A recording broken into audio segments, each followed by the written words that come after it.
Good morning, friends. Welcome or welcome back to my channel. My name is Adrienne, and you are here with Our Dream of Simple Living.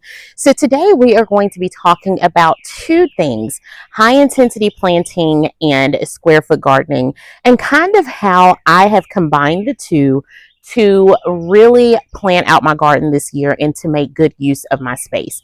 Now, I want to just kind of talk about it in terms of how I think about it. I am no pro at gardening, I am no pro at high intensity planting. I am no pro at square foot gardening. I am still learning, but I thought that for the beginner, I could show you some tools that I use that have been really beneficial in my square foot gardening and tools that you can actually pick up and that will actually help you.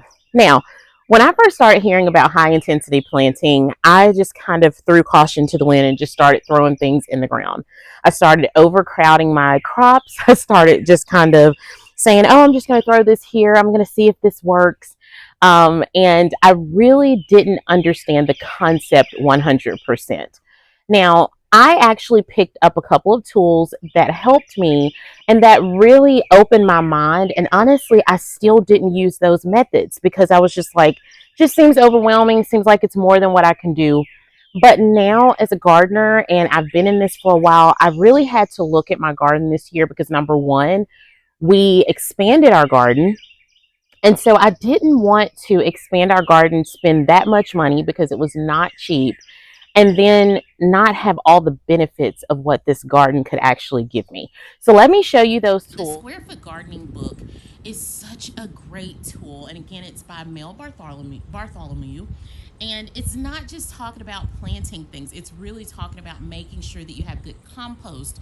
And it doesn't just talk about making your own, the soil that you make is stuff that you will still buy from the store. So it's not like you're just talking about compost that you make. Because I know some people don't really have the means of making a lot of compost. So just know that there are other options. But within this book, it actually teaches you how to build a garden bed.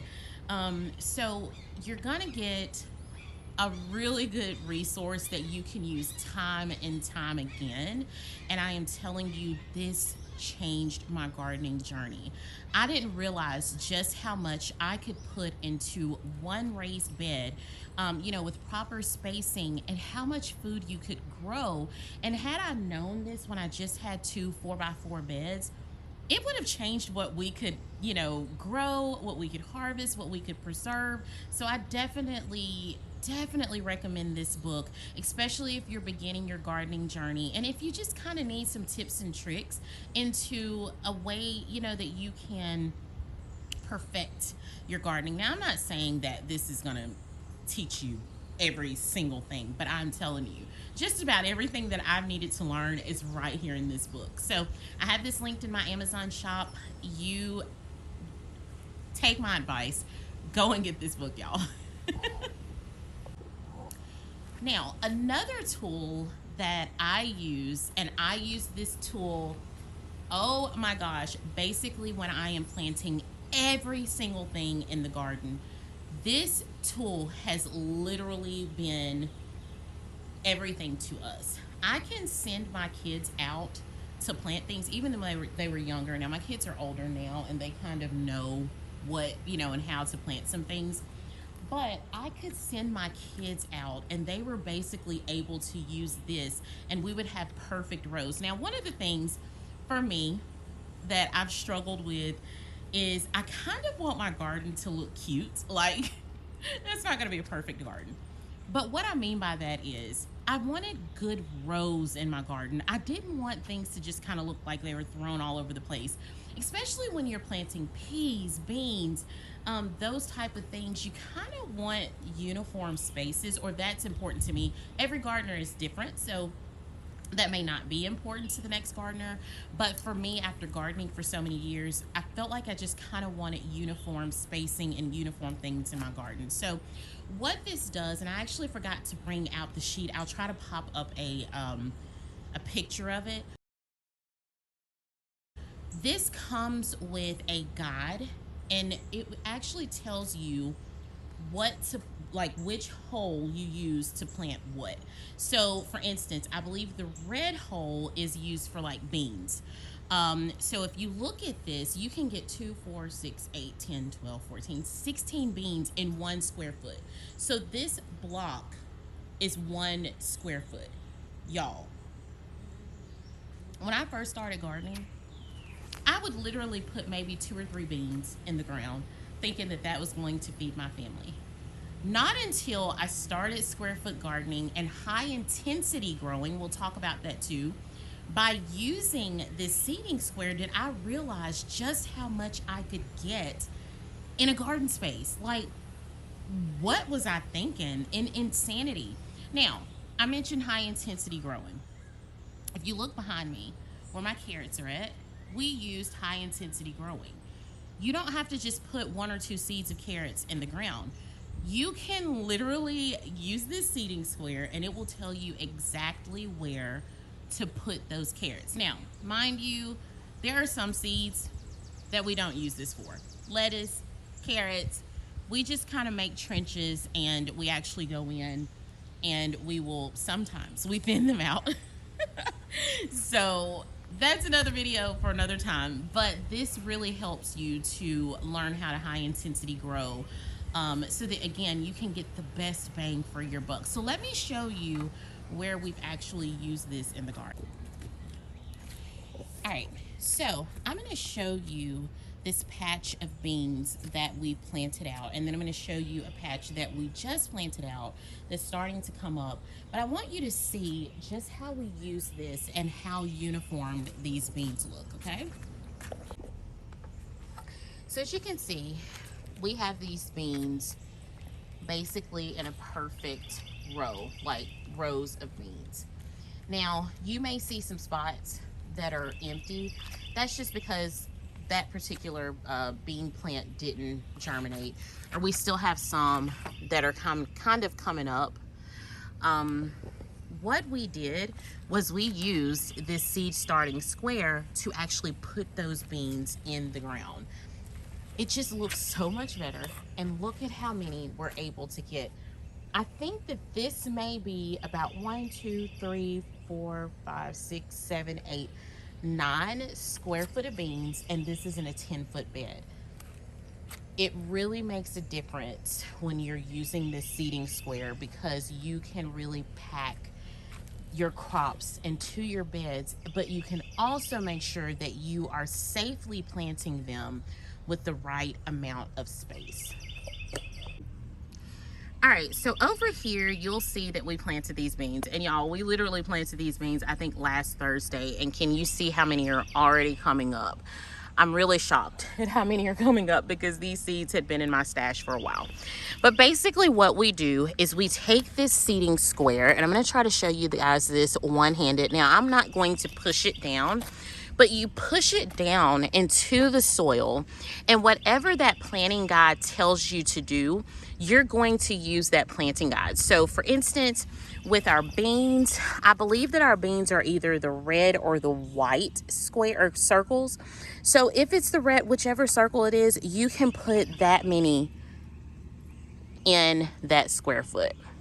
Now, some of your bigger plants like cucumbers, kale, tomatoes, you're gonna probably use this, because if you think about it, you're going to be able to put 1 per square foot, and then you move this down and you put another per square foot. But it gives you the proper spacing, and it is so efficient when it does it. And that's how you're able to basically have a whole planting of what you need in 1 square foot, and you don't have to guess. Now, if I had plants that I needed to plant out, I will have some beans pretty soon that I need to plant out. I could actually show you me planting those things. But like I said, it is so efficient, y'all. It takes the guesswork out of planting in your garden. Honestly helps you to see just how much you can put in and it's just so beneficial. I wish I had started using this when I first started to garden, because I really think it would have helped me again to maximize my growth and to really focus on making sure that, because it's really hard when you're just throwing seeds in the ground and you don't really know what you put, you don't know how much you put, and then you get to the end and it's like, I only have one bean plant, and you didn't realize just how much you could put in that space. So again, guys, this is just a really quick video to let you know that there are so many options out there for the way that you want to plant. Now, high intensity growing may not be for everyone. I just know for us, because we're at a place where we're ready to start being able to preserve lots of goodies, and we just want to make sure that we're packing this garden with what we need. We don't have a large garden. We have about a 45 by 45 foot garden. So whatever we can get in this garden and really get good growth, that's what we're looking for. If this method is not for you, then absolutely do not use it. But this is just something that I have learned in my gardening journey that has been beneficial to me, and definitely something that we're focusing a lot more on this year. Like I said, in the past, we really haven't focused on it that much. We've just kind of thrown caution to the wind, and I thought that I was planting things the right way, only to get out here and be like, why is this over here? Why is it so much thinning? Why is it so much that I'm having to try to change? So these peas were planted using our square foot gardening method, and I think we got about 72 in this 8-foot bed. It has taken a while for these peas to actually start growing, and I'm so excited to see the growth, y'all. We came out yesterday and we had maybe 1 or 2 peas, and I will tell you, I was actually in a gardening group where there was a lady and actually several people that were like, I planted these in March, I'm not seeing anything. And trust me, we were some of those. We battled with aphids. You can kind of see where these peas died off a little bit because we had to come out and spray Dawn dish detergent and blast them off. But I thought we would never get peas, and we may not get peas for long because it's getting hotter, and that's probably why some of these are dying off. But look at the growth.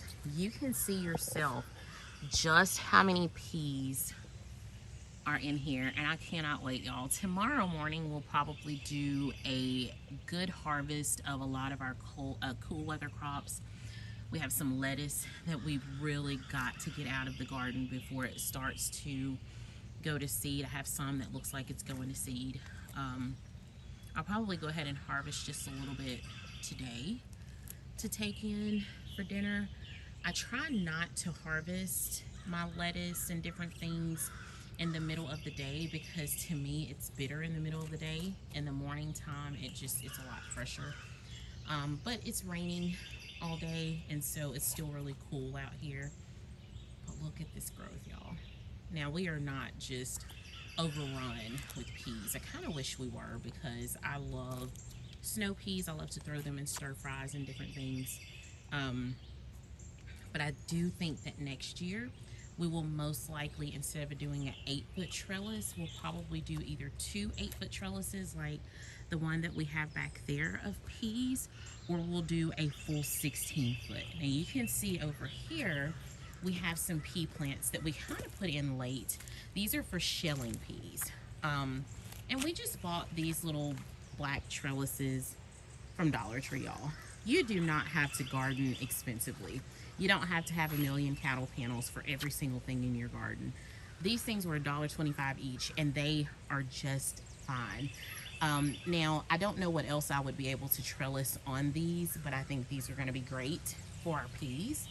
And then after they come out, we'll save these and use them for something else, or use them for peas in the fall, because we can get another planting of peas in the fall. So don't think that these cool weather crops just have to be grown in the spring. I actually do better with my cool weather crops in the fall time. So kind of excited about that, but also excited to see if these are going to have a chance to do anything. We used a lot of old seeds, so I didn't expect to have 100% germination. Some of them look like they're still kind of peeking through. But again, we're getting into the 80-degree weather, y'all. I don't know that we're going to get anything from these peas, but if we're not seeing anything from them, then I will definitely pull these up, which that is the plan anyway, at some point, because you kind of have to make that decision at what point do I go ahead and pull something up if it's not working for me, and then we'll plant more peppers back here. I'll actually probably come in and plant peppers in those spots that are bare. So I just mentioned that, as a gardener, you kind of have to decide. I know that we can kind of go by Farmer's Almanac, or we can go by other people and how they garden or what works for them. But to be honest, as a gardener in your own garden, you kind of have to make the decision on when it's time to give up on things. Now, my onions, I just don't think they're going to do anything. I think our onions went out way too late. However, this is my first year trying onions from sets. From my understanding, onions from sets take a little bit longer. So some of them are looking pretty good. Like these ones are kind of, I don't know if you guys can see that. They're getting pretty tall and they're looking like, you can't see that. Let me turn you around. So like I was saying, these ones are getting pretty tall. And as you can see, they're looking, like they may be doing something, but I'm just not seeing a bulb. So if you know anything about onion sets, and if that's kind of normal for onion sets, please let me know. Because at some point, I kind of have to make the decision to rip these out and just put something else in. This is still enough space for me to throw some beans in, because I know that my carrots are not going to last forever. And I don't know that we're going to get a harvest from our carrots. Now, they look like they're getting bigger, but every carrot that we pulled, and I will be honest and tell you guys, we did not come through and thin these very well. But every carrot that we pull is still tiny. And that's okay, because we can definitely do a planting of fall carrots. Pretty soon I'm actually going to be buying my seeds for the fall garden, so I'm not really worried about that too much. So again, in your garden, in your space, you'll kind of decide what works and how long it works for you. If you're anxious to go ahead and get some of these crops that don't look great out of the ground, then, maybe do that. However, I will be honest and tell you, I have always been very anxious to see things grow. And when I don't see the growth that I thought I should see, I end up just pulling it. And I do think that I pulled a lot of things prematurely. And I'm going to show you guys just what I mean in these tomato plants. When I plant or transplant my tomato plants, undoubtedly, of course, they go through transplant shock. But for some reason, to me, it looks like my tomato plants have just died. Every tomato plant that has looked that way to me ends up growing so much better. Now, sometimes I lose, and that's just in gardening, which is why I overplanted this year. Typically in my garden, I plant maybe 30 tomatoes, but I've learned quickly, because we love to make pasta sauce for a full year. We cannot plant 30 tomatoes and get that amount of pasta sauce. And for us, we prefer sauce tomatoes like Roma, San Marzano, whatever. Y'all know what I'm talking about. And Amish paste. However, I've never really had a good luck with San Marzano and Amish paste. Romas have done okay, but I will tell you that and even this year, I'm trying to learn better than I have in years past. I was pruning all of my tomatoes the same way, my determinants and my indeterminates. That is a huge no, y'all. My determinants, I would prune them down so much that they didn't have foliage to even grow. So I'm really doing better about that this year. I've seen even in my aromas that, there's some leaves that don't look that great. And I've been so tempted to clip those off. But I'm going to tell you, I had to really step back and say, no, I'm going to give them some time. And I am really excited to show you guys how they're looking. So if you look at these, you know, of course you have, you know, you can see kind of that bad leaf there. And eventually I probably will go ahead and prune that off, but I'm trying to let them just kind of start growing up. Now, if I were to see that same issue all throughout the plant, then yes, I would know, okay, I've got to do something. But y'all, these plants were looking horrid when I put them in the ground, and they were probably, honestly, like down to here. They weren't even this big. In the last few days, they have really started to look so much better. And I am so glad about that, because had I come out here and just been my anxious little self, y'all, I would have literally torn out plants that probably didn't need to tear out. Now, do I know what they're going to end up looking like? Nope. But even these, yesterday, I'm going to tell you, there are certain tomato plants that just look different, y'all. They don't all look the same. And these cherry tomatoes, these yellow plum tomatoes, I picked these up and I really didn't know what to expect. But yesterday I was like, man, some of these leaves almost look like herbicide damage. But I realized after looking these up that that's just what these look like. And y'all, they're getting flowers. They're looking better. Even my red cherry large tomatoes are looking so much better than they were. This bed about a week ago didn't look promising. And I'm so glad that I gave myself grace and I gave these plants time to just start perking up, and they're starting to look better. Now, when the heat comes, you know, they're going to kind of look weird at the end of the day. At least mine do. But they start to kind of, you know, perk up towards the end of the day. Like this one, it's almost time. I don't know if I can get my hand through here to get this one trellised up. Hopefully it'll bend to where I can, but I'll let it grow. But if once you start to kind of see that it's starting to get to a point where it's about to start leaning over, then you know that it's almost time to get those trellised up. Just like with these, they are getting ready. They're growing up to the trellis. So really soon we'll be able to trellis these. This is a new variety, y'all. Pink Girl is not a variety that I'd ever heard of, but I have a friend in Tennessee that mentioned these, and she said in her garden they only grow Pink Girls. And I will tell you, these Pink Girls have been looking great. So I'm really hoping that they turn out to be amazing. Oh my gosh, y'all, look at these tomatillos. When I tell you that these tomatillos probably needed to go in the ground a long time ago, but look at these flowers. Tomatillos or something. Oh, look at the flowers on those. That I've never had a great year with, but we're hoping for one this year. Now, I'm going to show you this back bed of tomatoes. This, again, is a prime example of, I thought this was going to be a disaster, but they're starting to grow up. They're starting to look better. They are really taking off. And I'm going to show you the ones that I just planted on Saturday that yesterday literally looked like they were dead. And some of them, I don't know, it almost looks like some of them have sun scald, but they've been outside for weeks, so I don't really know. But again, I'm not going to pull them just yet. I'm going to let them just see what they do. I mean, sometimes it may just take a little bit of amendments to kind of give them that extra boost, but we're just going to throw caution to the wind and see how it grows. If it doesn't, then we'll know that it's time to pull them. All right, so this tomato patch back here, we have still got to put our trellis up back here, but they're not ready to be trellised just yet.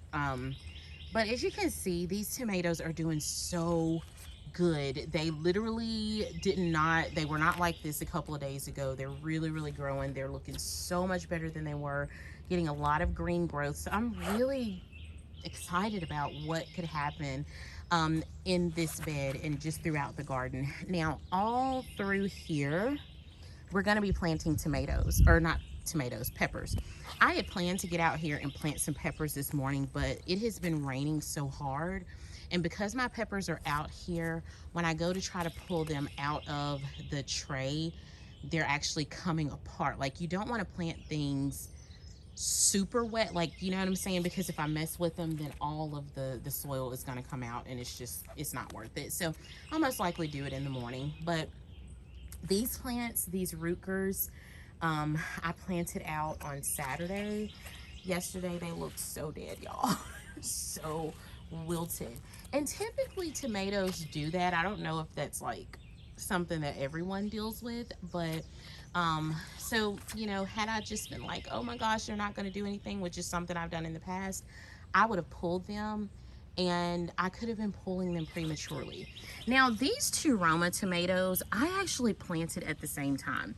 You can see that this one, yeah, the bottom leaves are not looking great. I'm going to give it some time to kind of grow some more here, and then I'll get rid of those bottom leaves. I may actually go ahead and just pull those because I don't want it to affect the whole plant. So let me get that off. But as you can see, this one looks good, but the one next to it is just pitiful, y'all. It's pitiful.